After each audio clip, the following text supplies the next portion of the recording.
Ang sakit-sakit po ng leg ko. Hindi ako makalingon sa kaliwa, hindi ako makalingon sa kanan. Yan, mga ganyan. Para akong robot. Ganyan, no? So, itong pag-uusapan natin ay hindi po masasabing seryoso palagi. Minsan, pwedeng ngalay lang.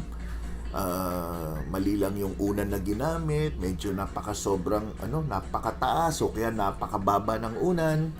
O kaya natulog na ganun ang posisyon mula natulog hanggang sa nagising sa umaga. So dahil sa posisyon na halimbawa nakaganyan, ay pwede mag-cause ng pananakit ng no, ng leeg, no, ng batok. Pero ang tanong, kailangan bang gamutin?